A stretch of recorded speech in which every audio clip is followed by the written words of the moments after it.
ഇന്ന് ജിയാർദോനോ ബ്രൂണോയുടെ ചരമവാർഷികമാണ്. ചരമവാർഷികം എന്ന് പറയുന്നതിനേക്കാൾ കൂടുതൽ അദ്ദേഹം രക്തസാക്ഷിയായ ദിവസം എന്ന് പറയുന്നതാണ് കൂടുതൽ ശരി. ഫെബ്രുവരി 17. അപ്പോൾ ഈ വിഷയം നടക്കുന്നത് 1600-ലാണ്. 1592-ലാണ് അദ്ദേഹത്തിനെ അറസ്റ്റ് ചെയ്യുന്നത്.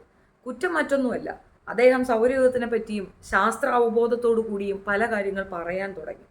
ബൈബിളിൽ ഇല്ലാത്ത കുറേ കാര്യങ്ങൾ ബൈബിളിനെ തെറ്റായി വ്യാഖ്യാനിക്കുന്ന രീതിയിൽ അദ്ദേഹത്തിൻ്റെ പ്രസ്താവനകൾ വന്നപ്പോൾ സഭയ്ക്ക് ദേഷ്യം വന്നു. സഭ കൂടോടെ ഇളകി.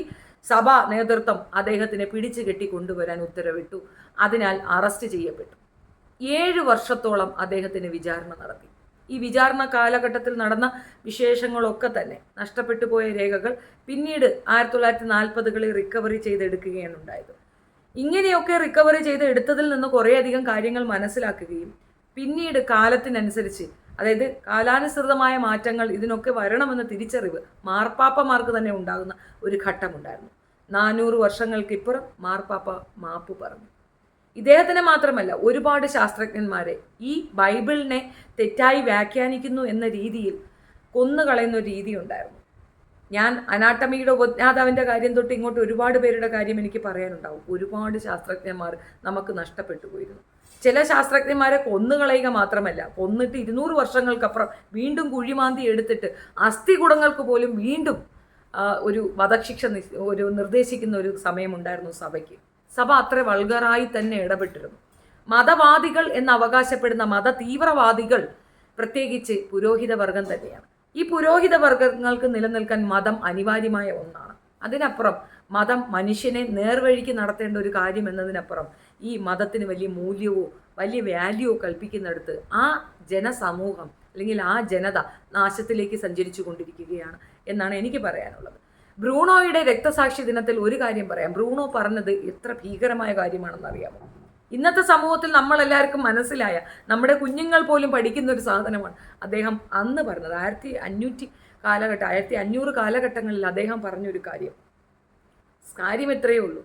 ഭൂമി എന്ന് പറയുന്നത് ഒരു ഗ്രഹമാണെന്നും ഈ ഗ്രഹം സൂര്യനെയാണ് ചുറ്റി വരുന്നതെന്നും സൂര്യനെ പോലെ തന്നെ ഒരു ഗോളമാണിതെന്നും ഇത് പരന്നല്ലേ ഇരിക്കുന്നതെന്നും ഇതുപോലെ തന്നെ ഒരുപാട് ഗോളങ്ങൾ ഉണ്ടെന്നും അതിലൊക്കെ തന്നെ നമ്മുടെ ഭൂമിയിലുള്ള മനുഷ്യരെക്കാൾ ബുദ്ധിയുള്ള മനുഷ്യരുണ്ട് എന്നും ഒക്കെയാണ് പുള്ളിയുടെ വാദം. ഏകദേശമൊക്കെ സൗരയൂഥത്തിനെ പറ്റി എന്തൊക്കെയോ മനസ്സിലായിട്ട് പുള്ളിക്കാരൻ പറഞ്ഞ ഒരു കാരണത്തിനെയാണ് ഇവർ എടുത്തു വെച്ച് വളച്ചൊടിച്ച് ഈ രീതിയിലാക്കി അദ്ദേഹത്തിന് വധശിക്ഷ കൊടുത്തത്. ഒരു ചതുരത്തിൽ മൊത്തത്തിൽ ആളുകളുടെ എല്ലാം സാന്നിധ്യത്തിൽ അദ്ദേഹത്തിനെ തീയിലേക്ക് വലിച്ചെറിഞ്ഞാണ് കൊന്നുകളഞ്ഞത്. 1600-ലാണ് അദ്ദേഹത്തിന് ഈ ശിക്ഷ പുറപ്പെടുവിച്ചത്. ഇതുകൊണ്ട് ഇവർക്കുണ്ടായ നേട്ടം എന്താണെന്ന് അറിയത്തില്ല. ഏതായാലും 7 കൊല്ലത്തെ ഇതിന് 1940-ലാണ് ഇദ്ദേഹത്തിനെ വിചാരണ നടത്തിയ കാര്യങ്ങളൊക്കെ വീണ്ടെടുക്കാൻ ഒരു ശ്രമം നടത്തിയത്. ക്ലെമന്റ് മാർപ്പാപ്പ 7-മനാണ്. 1600 ജനുവരി 20-ന് ക്ലെമന്റ് മാർപ്പാപ്പ 7-മൻ ആണ് ബ്രൂണോയ്ക്ക് വധശിക്ഷ വിധിച്ചത്. ഈ വധശിക്ഷ വിധിക്കപ്പെടുന്ന സമയത്ത്, അതായത് ഒരു നിമിഷം ഒന്ന് വിചിന്തനം നടത്തിയിരുന്നെങ്കിൽ, ഈ 400 വർഷങ്ങൾക്ക് ഇപ്പുറമാണ് പോൾ മാർപ്പാപ്പ പറഞ്ഞത് ഈ ചെയ്ത ചെയ്ത്തുകൾ, ഈ ശാസ്ത്രജ്ഞന്മാരെയൊക്കെ കൊന്നത് തെറ്റായി പോയി എന്ന് പറഞ്ഞത് 400 വർഷങ്ങൾക്ക് ഇപ്പുറമാണ്. 400 വർഷം എന്ന് പറയുമ്പോൾ നിങ്ങൾ കാൽക്കുലേറ്റ് 4-5 തലമുറ കഴിഞ്ഞ ശേഷമാണ് ഇവർക്ക് വിചിന്തനം ഉണ്ടായത്. ഒരുപക്ഷെ ഈ 1500 കാലഘട്ടത്തിൽ ഇദ്ദേഹം പറഞ്ഞതിൽ എന്തെങ്കിലും കഴമ്പുണ്ടെന്ന് കണ്ട് അദ്ദേഹത്തിന് വേണ്ട സൗകര്യങ്ങൾ ചെയ്തു കൊടുത്തിരുന്നെങ്കിൽ ഈ 5 തലമുറയ്ക്ക് ഇപ്പുറം കിട്ടേണ്ടിയിരുന്ന സാങ്കേതിക വിദ്യകൾ അന്നേ കിട്ടിയിട്ടുണ്ടാകുമായിരുന്നു. അന്ന് തന്നെ അത് കിട്ടിയിട്ടുണ്ടാകുമായിരുന്നു. അപ്പം അത് വിലക്കിയത് ആരാണ്? പൗരോഹിത്യമാണ്, പുരോഹിത വർഗങ്ങളാണ്. പുരോഹിത വർഗങ്ങൾ ഇത് നിഷേധിച്ച സമയത്ത് അവർ നിഷേധിച്ചത് അവരുടെ ജനത, അല്ലെങ്കിൽ അവർ ചേർത്ത് പിടിച്ച മതബോധത്തിൽ നിൽക്കുന്ന ജനതയ്ക്ക് നിഷേധിക്കപ്പെട്ടത് സാങ്കേതിക വിദ്യകളും മുൻപോട്ട് ജീവിക്കാൻ കുറച്ചുകൂടി ഈസിനെസ്. സാങ്കേതിക വിദ്യകളുടെ ആവശ്യം എന്താണെന്നുള്ളതിൻ്റെ ഒരു എക്സ്പ്ലനേഷൻ തരാം. താലിബാനികൾ മൊബൈൽ തല്ലിപ്പൊട്ടിക്കുന്ന ഒരു സീനറി നിങ്ങൾ കണ്ടിട്ടുണ്ടാകും. ഞാനും അത് കണ്ടു. ചിരിക്കുകയല്ല, ഒന്നും പറയാനില്ല.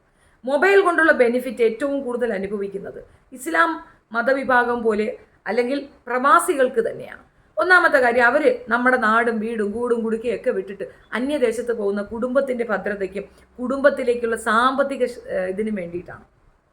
ഈ സാമ്പത്തിക നേട്ടത്തിന് അവിടെ പോയി നിൽക്കുമ്പോൾ അവരുടെ ജീവിതം തന്നെയാണ് അവർ ഹോമിക്കുന്നത്. അവർക്ക് കിട്ടേണ്ട പല കാര്യങ്ങളും പ്രത്യേകിച്ച് വയസ്സായ ഒരു അമ്മയോ അല്ലെങ്കിൽ കുടുംബത്തിലുള്ള ആർക്കെങ്കിലും അസുഖം വന്ന് ആശുപത്രിയിൽ അഡ്മിറ്റായി ഓടിപ്പാഞ്ഞ് വരാനൊക്കത്തില്ല. പക്ഷേ ഇന്ന് മൊബൈലിൽ കൂടെ ഒരു വീഡിയോ കോളിൽ അവർക്ക് അവരുടെ പ്രസൻസ് അവിടെ ഫീൽ ചെയ്യും, കാണാൻ കഴിയും, എന്ത് നടക്കുന്നു എന്ന് അറിയാൻ സാധിക്കും. പല കാര്യങ്ങളും അവർക്ക് പെട്ടെന്ന് ഈസിയായി കിട്ടുന്നൊരു, പണ്ട് ഈ ടെലിഫോൺ ഉണ്ടായിരുന്നെങ്കിൽ പോലും ഇത്ര ഈസിനെസ്സായി ഇവർക്കിത് കിട്ടാൻ സാധിക്കുന്നത് ഇതിൻ്റെ ഒരു സാങ്കേതിക വിദ്യയുടെ ഇതുകൊണ്ട് തന്നെയാണ്.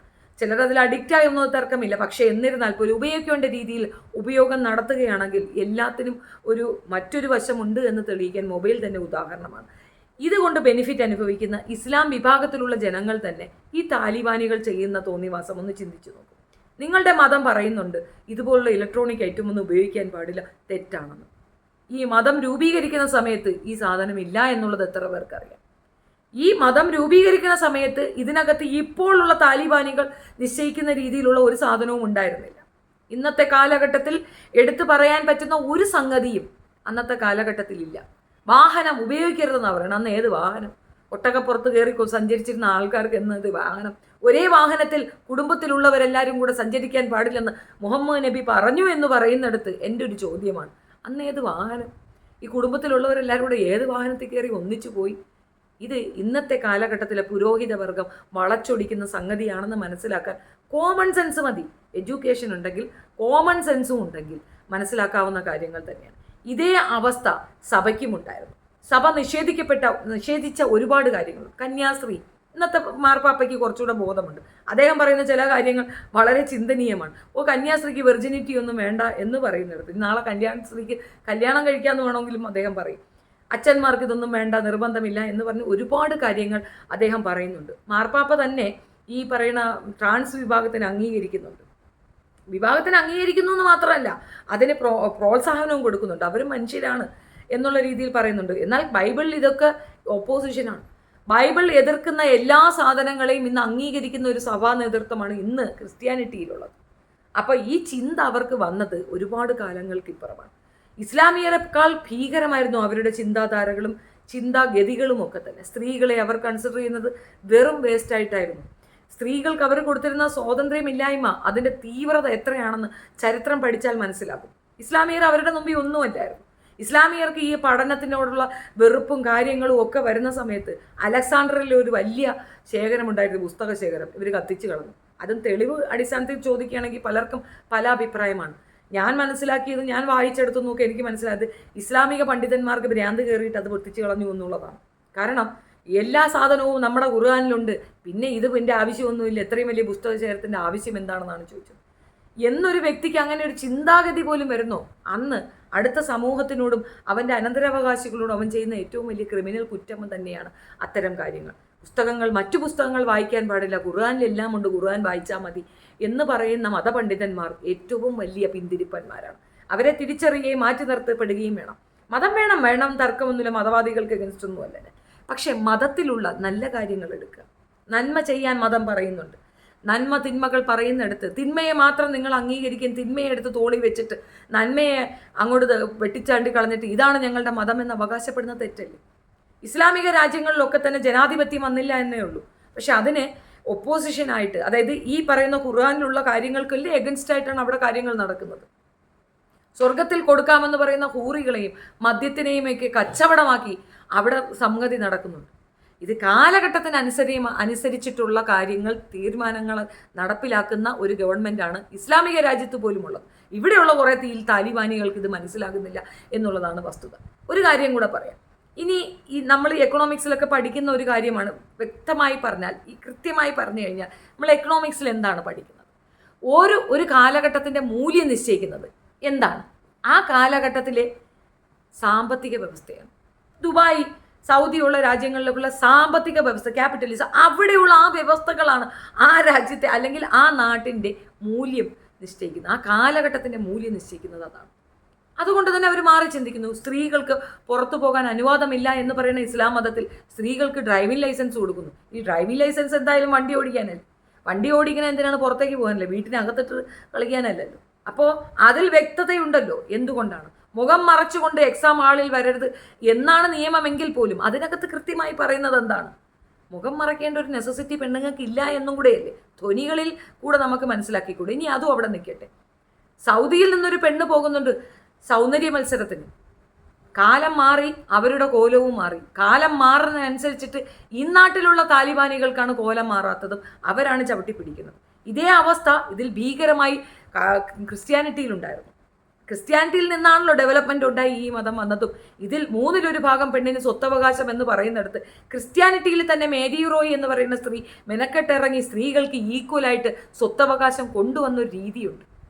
കാലങ്ങൾക്കനുസരിച്ച് നമ്മൾ മാറണം. മാറ്റങ്ങൾ അനിവാര്യമായ കാര്യങ്ങളാണ്. ആ അനിവാര്യത കൊണ്ടുവന്ന മനുഷ്യരെയൊക്കെ ചുട്ടുകൊല്ലുന്ന രീതി സഭയ്ക്കുണ്ടായിരുന്നു. സഭ മാപ്പ് പറഞ്ഞു. പക്ഷെ ഇന്ന് ഇതിനെതിരെ എന്തെങ്കിലും ആരെങ്കിലും ശബ്ദിച്ചാൽ തന്നെ അവനെ കൊന്നുകളയുക എന്നൊരു ടേം കൊണ്ട് നടക്കുന്ന താലിബാനികളാണ്. തിരിച്ചറിവ് ഓരോരുത്തർക്കും ഉണ്ടാവണം. നമ്മുടെ രാജ്യത്ത് രാമരാജ്യമാക്കുകയാണ്. രാമന്റെ പ്രതിമയും രാമന്റെ മന്ദിരവും ഉണ്ടാക്കുകയാണ്. രാമന്റെ ചരിത്രം പറയുന്നവർക്കെതിരെ കേസ് കൊടുക്കുക, അവരെ തീർത്തുകളെ, അവരെ കൊന്നുകളയുക, പല മസ്ജിദുകളിലും പോയി രാമന്റെ ലിംഗവും ശിവന്റെ ലിംഗവും അന്വേഷിക്കുക. ഇത്തരം കാര്യങ്ങൾ നടത്തുന്നവർ എങ്ങോട്ടാണ് സഞ്ചരിക്കുന്നത്? ജപ്പാനിൽ അതിവേഗ ട്രെയിൻ കണ്ടുപിടിക്കുന്നു, നടന്നു നിൽക്കുന്ന ഇതുണ്ടാക്കുന്നു. ദുബായിൽ ആമയുടെ മോഡലിൽ നടന്നു ഫ്ലോട്ടിംഗ് ആയിട്ടുള്ള വീടുകൾ ഉണ്ടാക്കുന്നു. ടെക്നോളജി എങ്ങോ പോയിക്കൊണ്ടിരിക്കുന്നു. അപ് ടു സെക്കൻഡിൽ നാനോ ടെക്നോളജി വളർന്നുകൊണ്ടിരിക്കുന്നു. ഇത്രയും വളർച്ച നടക്കുന്നിടത്ത് നമ്മളിവിടെ രാമന്റെ മന്ദിരമുണ്ടാക്കി കാത്തിരിക്കുകയാണ്. ആളുകളെ ഐക്യപ്പെടുത്തുകയാണ്. എന്തിനാണ്? നമ്മൾ ഹിന്ദുക്കളാണ്, അവർ മുസ്ലിങ്ങളാണ്, അവർ ക്രിസ്ത്യാനികളാണ്, കൊല്ലണം, വെട്ടണം, തിന്നണം എന്ന് നമ്മൾ പഠിപ്പിച്ചു കൊടുക്കുകയാണ്. അതാണോ നമ്മുടെ രാജ്യത്തിൻ്റെ സുരക്ഷയ്ക്കും നമ്മുടെ രാജ്യത്തിൻ്റെ പുരോഗതിക്കും നമ്മൾ കണ്ടെത്തുന്ന മാർഗങ്ങൾ? അതാണോ നമ്മൾ ചെയ്യേണ്ടത്? കാലാനുസൃതമായ മാറ്റങ്ങൾ എല്ലാത്തിലുമുണ്ട്. ഇസ്ലാം മതത്തിൽ പറയുന്നുണ്ട് പലിശ വാങ്ങുന്നതും കൊടുക്കുന്നതും ഹറാമാണ്. ക്രെഡിറ്റ് കാർഡ് എന്ന് പറയുന്നിടത്ത് പലിശ ഇല്ലയോ? ക്രെഡിറ്റ് കാർഡ് ഇല്ലാത്ത എത്ര മലയാളികളുണ്ട്, അല്ലെങ്കിൽ എത്ര മുസ്ലിങ്ങളുണ്ട്? ഇനി ക്രെഡിറ്റ് കാർഡ് ഇല്ലാത്തവരുണ്ടെന്ന് തന്നെ വെക്കാം. ബാങ്കിലേക്ക് ക്യാഷ് ഇടുന്ന മുസ്ലിങ്ങളില്ല. അയ്യോ ഞങ്ങൾ പലിശ വാങ്ങിക്കത്തില്ലെന്ന് പറയാം. ഒരു കാർ ലോണിൽ എടുക്കുന്നവനുണ്ടോ? റെഡി ക്യാഷ് കൊടുത്ത് വാങ്ങിക്കുന്ന എത്ര മുസ്ലിങ്ങളുണ്ട്? ലോണിലാണ് മിക്കവാറും ആളുകളുടെ ജീവിതം. വീട് വാങ്ങിക്കുന്നത് ലോണിൽ. എത്രയോ കാര്യങ്ങൾ ലോണിൽ നടക്കും. ഈ ലോൺ എന്ന് പറയുന്നത് എന്താണ്? പലിശ കൊടുക്കുന്നതല്ലേ? പലിശ വാങ്ങുന്നില്ല, ശരി, പലിശ കൊടുക്കുകയില്ലേ നിങ്ങൾ? പലിശ വാങ്ങുന്നതും കൊടുക്കുന്നതും മാതൃഭോഗത്തിന് തുല്യമെന്ന് പറയുന്ന കിതാബ് പഠിക്കുന്ന നിങ്ങൾ എങ്ങനെയാണ് ഒരു ഇസ്ലാം ആകുന്നത്? അപ്പോൾ അതാണ് ഞാൻ പറഞ്ഞത്, ഒരു കാലഘട്ടത്തിൻ്റെ മൂല്യം നിശ്ചയിക്കുന്നത് ആ കാലഘട്ടത്തിൻ്റെ സമ്പത്ത് വ്യവസ്ഥയാണ്. നിങ്ങളുടെ സമ്പത്ത് വ്യവസ്ഥ ഇന്നത്തെ കാലഘട്ടം പോലെയല്ല അന്നത്തെ കാലഘട്ടം. 1400 വർഷങ്ങൾക്ക് മുമ്പ് നിശ്ചയിക്കപ്പെട്ട ഒരു രീതിയിലുള്ള സമ്പത്ത് വ്യവസ്ഥയുമല്ല ഇന്നത്തെ കാലഘട്ടത്തിലുള്ളത്. നിശ്ചയമായും മാറ്റി എഴുതപ്പെടേണ്ട ഒരുപാട് കാര്യങ്ങളുണ്ട്. ഖുർആൻ ഇവിടെ നിന്നോട്ടെ, ഖുർആൻ മാറ്റണമെന്ന് ഞാൻ പറയുന്നില്ല, ബൈബിളോ ഭഗവത്ഗീത ഒന്നും മാറ്റണമെന്ന് ഞാൻ പറയുന്നില്ല. പക്ഷെ കാലാനുസൃതമായ മാറ്റങ്ങൾ, കാലഘട്ടത്തിൻ്റെ ആവശ്യകതയ്ക്ക് അനുസരിച്ച് മാറ്റങ്ങൾ കൊണ്ടുവരേണ്ട ഒരു ആവശ്യകത ഉണ്ടോ ഇല്ലയോ എന്നുള്ളതാണ് ചോദ്യം. സ്പഷ്ടമായി പറഞ്ഞാൽ ഈ ഒരു അവസരത്തിൽ, ഇന്നേ ദിവസത്തിൽ ഒരു ശാസ്ത്രജ്ഞനെ തീയിലിട്ട് കൊളുത്തി കൊന്നുകളഞ്ഞു. സൗരയുധമുണ്ടെന്നും ഭൂമി ഗോളമാണെന്ന് പറഞ്ഞ അദ്ദേഹത്തിന് ഒരു നല്ല കവിയായിരുന്നു, അദ്ദേഹം നല്ല പ്രാസംഗികനായിരുന്നു.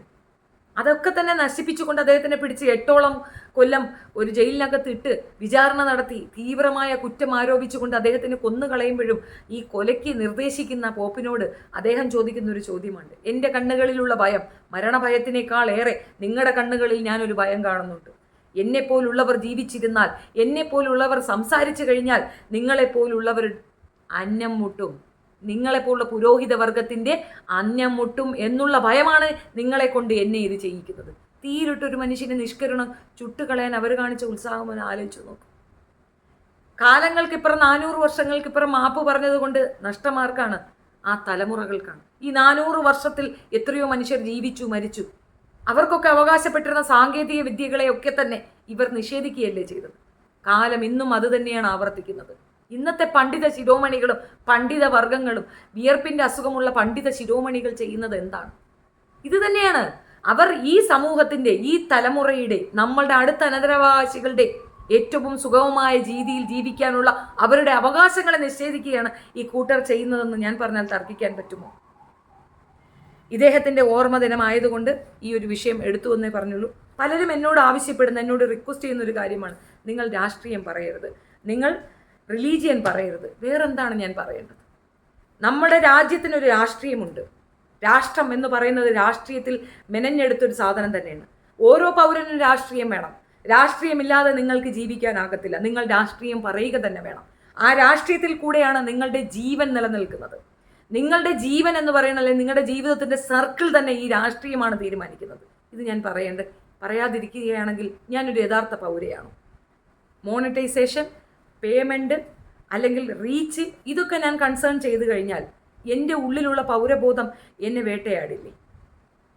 ആ ചോദ്യം ഞാൻ എന്നോട് നിർദ്ദേശം വെച്ചവർക്ക് വേണ്ടി ഞാൻ നീക്കി നിർത്തുന്നു. ഒരു കാര്യം കൂടെ, മതം. എന്നിലും മതമുണ്ട്, എൻ്റെ കുഞ്ഞുങ്ങളിലും മതമുണ്ട്. മതം അനിവാര്യമായ ഒരു കാലഘട്ടമാണെങ്കിൽ മതം വേണം. മനുഷ്യന് സ്വസ്ഥത കിട്ടുന്നത് ഏത് മേഖലയാണോ നമ്മൾ അവിടേക്ക് പോകുന്നു. നമ്മളൊരു സൈക്യാട്രിസ്റ്റിനെ പോയി കാണുന്നു. എന്തിനാണ്? നമ്മളെ കൊണ്ട് നേരിടാൻ പറ്റാത്ത എന്തുണ്ട്?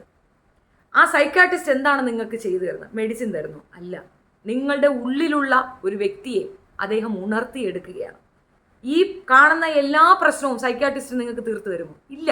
പകരം നിങ്ങളുടെ ഉള്ളിലുള്ള ആ ധീരനായ ആ വ്യക്തിയെ അദ്ദേഹം ഉണർത്തി തരികയാണ് അദ്ദേഹത്തിൻ്റെ മാജിക്കൽ വോയിസ് കൊണ്ട്.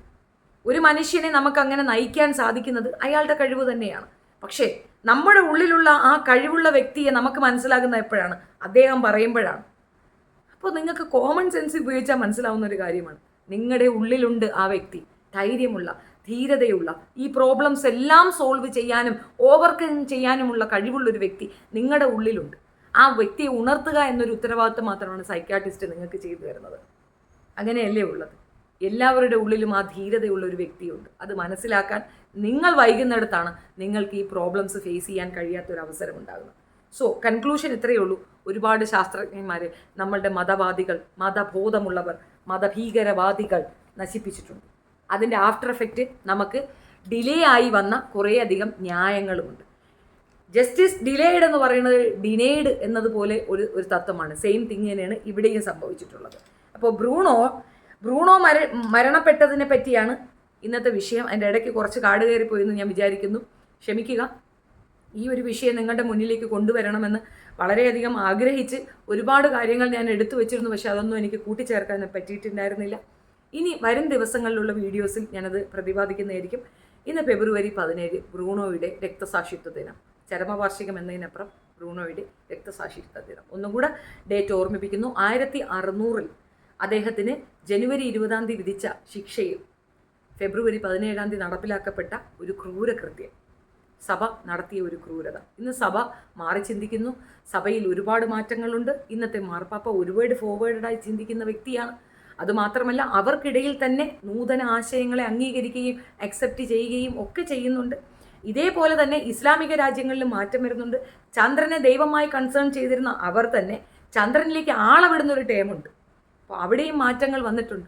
രാമരാജ്യം ഉണ്ടാക്കുന്ന മനുഷ്യർക്ക് മാത്രമാണ് പിന്നിലേക്ക് സഞ്ചരിക്കുന്നത്. ഗോത്രീയത ആദ്യം തുടങ്ങിയത് നിങ്ങളിൽ, അത് അവസാനിക്കേണ്ട കാലഘട്ടത്തിൽ ഇന്ന് അതിലുള്ള എല്ലാ മനുഷ്യരും വിചിന്തനം കൊണ്ടുവന്ന് പല രീതിയിൽ മുൻപോട്ട് വരുന്ന സാഹചര്യത്തിൽ അവരെ ഗോത്രീയതയിലേക്ക് നടത്തിക്കൊണ്ട് പോകുന്നതും ഇവരാണ്. മാറ്റങ്ങൾ വേണ്ടെടുത്ത്, മാറ്റങ്ങൾ അനിവാര്യമായെടുത്ത് സംസാരിക്കാൻ കഴിവുള്ളവർ അക്കാര്യങ്ങൾ എടുത്ത് സംസാരിക്കുകയാണ് ചെയ്യേണ്ടത്. മറ്റുള്ളവർ പിച്ചി ചീന്തുമെന്നും അടിച്ചു കൊല്ലുമെന്നും തീയിലിട്ട് ചുടുമെന്നും ഭയന്നുകൊണ്ട് മാറി നിന്നിരുന്നെങ്കിൽ ബ്രൂണോയെ പോലുള്ളവർ അങ്ങനെ തന്നെ ചെയ്തിട്ടുണ്ടാവും. ഒരു മാപ്പ് പറഞ്ഞ് മാറി നിന്നാൽ പോരെ. പകരം കൊന്നോളൂ, പക്ഷേ ഞാൻ പറഞ്ഞതിൽ ഉറച്ചു നിൽക്കുന്നു എന്ന് പറയുന്ന ഒരുപാട് ചരിത്രകാരന്മാരിവിടെയുണ്ട്, ഒരുപാട് ശാസ്ത്രജ്ഞന്മാരിവിടെയുണ്ട്. അവരാണ് എൻ്റെ പിൻബലം, അവരാണ് എൻ്റെ റോൾ മോഡൽസ്. നന്ദി. നിങ്ങൾ വിഷമം വിചാരിക്കാൻ വേണ്ടിയല്ല ഞാനിത് പറഞ്ഞത്. നിങ്ങൾ പറഞ്ഞത് ഞാൻ ഉൾക്കൊള്ളുന്നു തീർച്ചയായിട്ടും. പക്ഷേ ആഴ്ചയിൽ ഒരിക്കലെങ്കിലും ഈ വിഷയങ്ങൾ എടുക്കാൻ എനിക്ക് നിങ്ങൾ അനുവാദം തരണം. നിങ്ങളാണ് എൻ്റെ ബലം, എൻ്റെ പ്രേക്ഷകർ. നന്ദി.